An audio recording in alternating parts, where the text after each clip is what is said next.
E aí, meu povo, bora lá dar continuidade aqui à nossa aula. Gente, a aula passada nós falamos dos gêneros literários, né? Essa aula, agora vamos falar do gênero narrativo e possivelmente depois vamos falar do gênero dramático. Primeiramente, o que é o gênero narrativo? A gente falou já algumas vezes, né, sobre a questão dos gêneros literários, né? O que são os gêneros literários? Só relembrando, né? Gêneros literários, eles são formas de a gente dividir a literatura. Nós temos, ó, três, que são três grandes gêneros, que é o lírico, o épico e o dramático.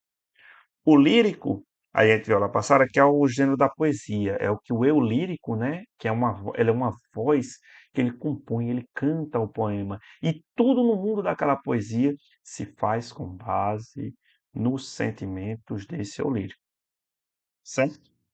Enquanto o gênero lírico vai assumir essa vertente, essa veia de ser uma expressão de um ser, né? E aí de variadas formas, nós temos também no âmbito da poesia o gênero épico. O que é o gênero épico? O gênero épico ele vai ser os primórdios, o antecessor do gênero narrativo. Começamos com o gênero épico. O que é o gênero épico? O gênero épico era um gênero feito em poesia, né? As poesias épicas eram conhecidas como epopeias, e é os primeiros gêneros narrativos de que nós temos, na verdade, é praticamente as primeiras poesias que nós temos acesso na nossa literatura, né? A nossa literatura mundial. E as primeiras grandes histórias a ser contadas, né? Então, o gênero épico, você já deve ter ouvido essa palavra, épico, né? O que é épico? Épico é a história de algum grande feito realizado por um grande herói. Ou seja, tem que ter esses dois elementos. Além de ser narrado um grande feito, tem que ser realizado por um grande herói. Quando a gente pega principalmente os gêneros épicos mais tradicionais, ou seja, aqueles que seguem a risca, existe também uma ligação com o povo. Então nós temos, por exemplo, a Ilíada, que é a obra mais importante da literatura ocidental. Ela basicamente fundou todo o pensamento ocidental que nós temos ao lado da Bíblia. Seria noção. E o que é ele? Ele conta uma parte da história da Guerra de Troia. E a gente vê, por exemplo, na Ilíada, que existe uma ligação toda com o povo grego. As epopeias, o gênero épico, está ligado sim com o povo. Então nós temos os exemplos mais famosos. Na Ilíada, que conta um dos anos, né, conta o nono ano da Guerra de Troia. Né? Que é justamente quando o guerreiro Aquiles sai da guerra e entra no. E por causa dessa saída dele, os gregos eles começam a perder a guerra. E aí quando o primo de Aquiles morre, né, o Patroclus ele volta na guerra para vingar o primo. E quando ele consegue a vingança dele é quando termina, né, a epopeia. Então ela não termina no final da Guerra de Troia e nem começa no começo da Guerra de Troia. Muito interessante isso aí. Um dos melhores livros que eu já li. Eu tenho ele aqui ali em cima, mas eu não vou levantar para pegar não. Tenho duas versões dele, por sinal. Enfim. Então, livro fantástico. Nós temos também quem? A Odisseia, que é a história de Odisseu, que participou da Guerra de Troia, e como ele vai voltar para sua casa Ítaca, né? E vai ter filme agora, né? Com o Nolan. Também, um livro excelente, marco da literatura. Ambos eram escritos aqui em poesia, né? E isso e ligados com o quê? Justamente com a questão grega, com o povo grego, né? A época, ele, se todos os grandes heróis eram grandes feitos. Temos Aquiles, né? E outros grandes heróis, né? São vários cantos, mas ali o principal seria Aquiles. E temos Odisseu, né? Odisseu também conhecido como Ulisses, né? Pela tradução latina, que também todos os feitos que eles realizam, enfrenta gigantes, ciclope, monstros, Caribe, Sila, derrota um monte de gente, é coisa de louco. Então, esse gênero épico, ele contava essa história justamente porque para os antigos, histórias comuns não eram relevantes. Então, hoje a gente tem Dom Casmurro. Hoje não, né? Faz uns 200 anos. Dom Casmurro. Dom Casmurro é a história de um cara que não sabe se levou gai ou não. Os melhores livros da literatura brasileira, por sinal, os melhores livros da literatura mundial, por sinal. Mas ali, para a sociedade primitiva, essa história não valia a pena ser contada. Tipo, não dessa forma, pelo menos. A gente criou novos braços para a literatura. Então, o gênero narrativo ele estava praticamente restringido durante vários séculos ao gênero épico. Por isso que a gente fala que no começo era épico, lírico e dramático. Eram os três gêneros. Após isso, após essa criação do gênero épico, nós vamos para o gênero narrativo. E o que é o gênero narrativo? O gênero narrativo ele é um gênero moderno em prosa. O que é prosa? Prosa é escrita normal, como é essa escrita aqui. Ó. É que não é inverso. Tudo que não é inverso é em prosa. Não é aquele de parágrafos, né? Que a gente termina aqui de escrever ó, na linha para começar na outra. Não é como uma poesia, né? A poesia você termina na métrica, né? Você termina quando você quer o verso. Na, na prosa, não. Então aqui nós temos o que faz os narrativos ser um gênero narrativo, são esses cinco elementos. Assim como também o que faz a tipologia narrativa, que a gente vai ver lá na frente, se é a tipologia narrativa. São cinco elementos que formam e estruturam a narração. Alguns mais importantes, outros menos importantes, segundo a concepção de cada autor. Por exemplo, quando a gente for pegar lá no próximo ano, a gente for ver o realismo, a gente vai ver que ele tem uma super importância nos personagens. Enquanto no romantismo há uma importância maior para o enredo. São detalhes diferentes, mas o que é personagem? O que é enredo? Primeiro, então, tem esses cinco elementos no gênero narrativo. No gênero narrativo ele tem cinco elementos. Primeiramente, o enredo. O que é um enredo? O que é a narração? A narração é uma sucessão de acontecimentos. E o enredo são justamente esses acontecimentos que vão sendo colocados um após o outro. Entendeu? Não é só uma sucessão de acontecimentos, mas o enredo são os acontecimentos. Se eu for contar a história, não sei, de um filme aí que tá na moda aí. Faz tempo que eu não vejo nenhum filme, na verdade. Esse tá mais na moda. Mas pensar aí, sei lá, Vingadores. O que é que acontece lá em Vingadores? Ah, o Homem de Ferro se reúne com o Thor. Primeiro eles brigam por causa do irmão do Thor. Depois eles se unem para combater o Loki. Isso são os acontecimentos. E, paralelo a isso, existem vários outros elementos ali. Quando a gente fala de um livro, né? A gente pega, por exemplo, Memórias Póstumas de Brás Cubas.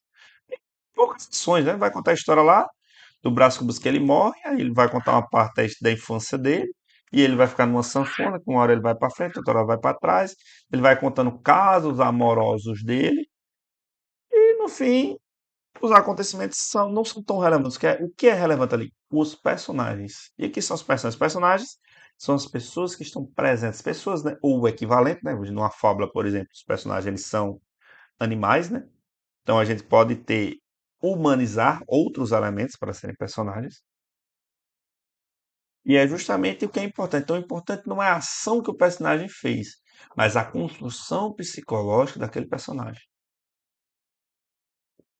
Então, o que aquele personagem pensou naquele momento? Por que ele fez isso? Ou como aquele personagem reagiu àquilo mentalmente, não em ação. Você é um texto em primeira pessoa, nós vemos tudo pelo ponto de vista do Brás Cubas. Lembrando até aquele texto lá da Clarice, né, que também é em primeira pessoa. O Brás Cubas, a graça do livro está justamente alguém que já morreu, contando a história da vida dele, sem nenhum pudor. Então, tem uma frase lá que ele fica frescando da boizinha, que é coxa. Que ele tinha um casinho lá. Ele fala, por que bela se coxa? Por que coxa se bela, basicamente? Se ela não fosse coxa, quem sabe, né? Bicha coxa. Felizmente, a gente vê assim que é uma coisa muito feia de falar, né? Principalmente a gente pensar ali no século XVIII, que a galera era mais lida. Mas a graça do texto não está no fato dele ter se agarrado ou não com a coxa, mas desses pensamentos e como isso revela quem ele é. E principalmente a forma que ele está contando. Que entra no outro ponto também, que é o narrador. O narrador é quem conta a história. O narrador e o personagem eles podem ser um só. A gente chama narrador em primeira pessoa, né? O narrador personagem. Como é o caso de Brás Cubas, como é o caso do livro de Clarice. Mas ele tem, por exemplo, Outro livro de Machado, que é A Mão e a Luva, que não é em primeira pessoa, é um livro do romantismo, do romântico. O narrador, ele vê tudo, sabe tudo, entra na mente dos personagens. Então, toda história tem que ter um narrador. O narrador ele pode ser personagem ou não. Também toda história vai ter que ter tempo e espaço. Tempo, o período que acontece a história. Tanto o período que acontece na história, quanto o período que acontece a história, né? Porque o tempo passa na história. A narrativa, necessariamente, o tempo tem que passar. E ele tem que se passar em algum lugar. Até porque, segundo a física moderna, o tempo e o espaço são uma coisa só, né? Então, obviamente, as coisas estão interligadas aí. Entenderam? A narrativa que tem esses 5 elementos. Entendeu? Tem algumas descrições, né? Sua origem, o gênero narrativo era chamado de gênero épico, pois incluía narrativas histórico-literárias de grandes acontecimentos chamadas de epopeia. Aqui vamos ver alguns subgêneros do gênero narrativo, né? Primeiramente, a epopeia que eu já falei, né? Que é a narrativa sobre fatos grandiosos de um herói ou de um povo, né? Geralmente são correlacionadas, né? A gente pode sempre, normalmente tem um grande herói ali que representa aquele grande povo. Ou o grande povo não, que representa aquele povo. Porque precisa ser grande, acima de todos, é o herói, não o povo. A gente tem um romance. O que é um romance? O romance é o livro mais comum que a gente lê. Ah, Memórias Póstumas Brás Cubas é um romance. It, a coisa, é um romance. Crônicas de Fogo e Gelo, né? O chamado Game of Thrones. É um romance. Hoje, professor, é um romance, mas não tem nem amor em Game of Thrones. Romance é a narrativa maior, a narrativa extensa, com vários personagens. Vários, às vezes, núcleos narrativos até. Então, a gente tem o quê? Dentro do romance, a gente tem texto maior, né? Texto com maiores acontecimentos, com mais arcos. Enquanto a gente também tem a novela também é escrita em prosa, né? E é uma narrativa longa também, porém ela é mais breve, geralmente ali, vamos pegar numa página normal, um livro como esse aqui, ó, um livrozinho mais normal, que é uma gramática, né? Gramática em grego. Um livro desse tamanho aqui tem umas 150 páginas, é um maior do que um conto, né? Uma narrativa, e ela é mais objetiva, ela é mais direta. Ela tem elementos específicos, né? Principalmente tem vários núcleos. A novela é conhecida por ter vários núcleos. Por isso que a gente chama a novela as novelas que a gente assiste na TV, né? Geralmente elas têm essa questão de você dizer que ela tem vários núcleos, vários personagens, muito mais do que o normal. Então, geralmente tem uma história central, né? Mas tem várias histórias secundárias que participam de forma direta ou indiretamente da principal. A gente tem o conto, que é escrito em prosa também, mas a narrativa mais curta. Tendo ali no máximo, umas 10 páginas. Alguns contos podem passar mais, mas no geral ali de 7 a 15 páginas. Não passa muito mais do que isso, não. Pode passar um pouco mais, mas não mais. Não, a média é essa, né? Aí tem a crônica, que ela é semelhante ao conto. Só que a crônica, costuma ser ainda mais breve do que o conto. Claro, ele tem conto de 2 páginas, uma página, gente. Mas a crônica, geralmente, ela tem 2, 3 páginas. E ela, até porque era um gênero que foi feito para ser publicado no jornal, para você ler de forma rápida de manhã. E ela é focada em acontecimentos cotidianos. A crônica também, claro que a gente está falando da crônica literária, não confundir com a crônica histórica, as coisas diferentes. A crônica literária ele vai contar uma ação do dia a dia do escritor, né? E é uma ideia atual. Claro, com o passar do tempo, uma crônica, por exemplo, Fernando Veríssimo, da década de 90, já não é atual, né? Pelo amor de Deus, né? Tem aqui 30 anos aí, quase 40, né? Então já não é atual, mas é um gênero que quem escreve, escreve pensando na atualidade. Essa é a ideia da crônica. E é um gênero curto de fácil acesso. Ao contrário do conto, o conto às vezes pode ser complexo, com vários subcamadas, a crônica ela busca ser mais direta e mais fácil de digerir. Ela não tem tanto rigor artístico assim. No fim, né? Obviamente a gente tem mais outros.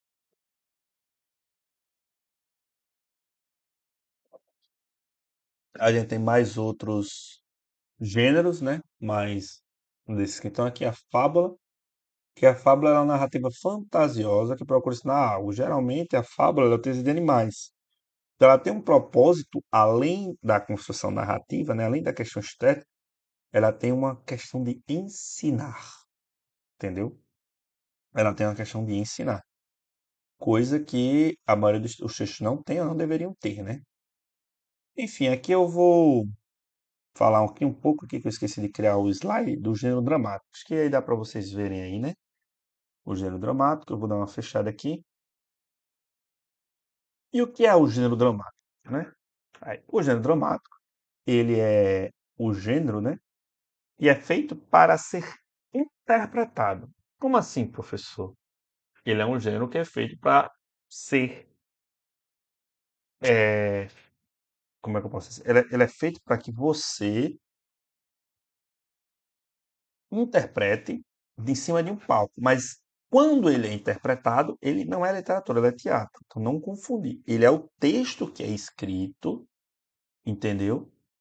Para antes de subir no palco.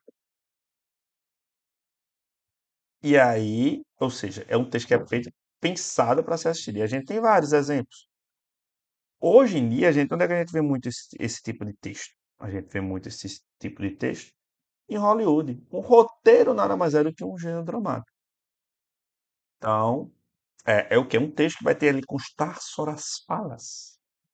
Ah, gênero dramático. Gênero dramático é um gênero literário teatral que reúne os textos descritos em prosa ou em verso. Textos dramáticos são utilizados para apresentar para uma plateia. Então, toda vez ali que você vai ver uma peça de teatro ou você está vendo uma novela, normalmente eles têm ali um script, né? Um roteiro, que eles leem, decoram e vão reproduzir naquele momento.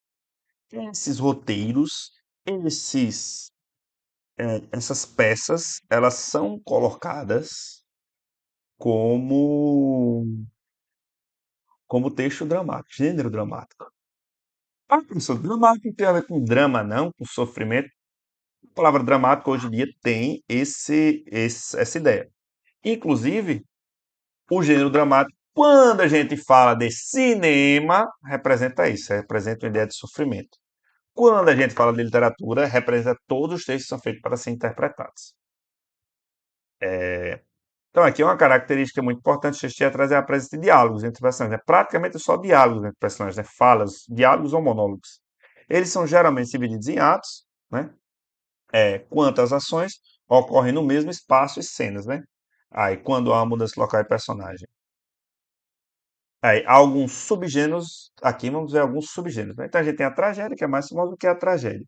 A tragédia é um texto teatral que tem como foco despertar horror e medo em você. Mas o que é esse medo? O medo de acontecer isso com você. A tragédia, a princípio, era uma história, né? Como a epopeia é uma história de pessoas melhores do que nós realizando grandes feitos, geralmente a tragédia ela é feita por pessoas melhores do que nós caindo em infortúnios. Geralmente um infortúnio que ela não tem culpa. Ou se ela tem culpa, ela não sabe. Entendeu? A gente tem, por exemplo, a história de Édipo. Édipo, ele era um ele era ele era, nasceu filho de um rei, e aí o rei chamou o oráculo para ver o futuro do filho, e disseram assim, ó, o futuro desse filho é matar o pai e casar com a mãe. Ele disse, opa, mata esse menino. Deram para o rei mandou matar o menino. O, é, o figura ali do rei, né? O executor, que o rei mandou matar o menino, não conseguiu matar o menino, abandonou ele lá no meio do mato. Ele foi encontrado por um casal de pastor, que criaram ele.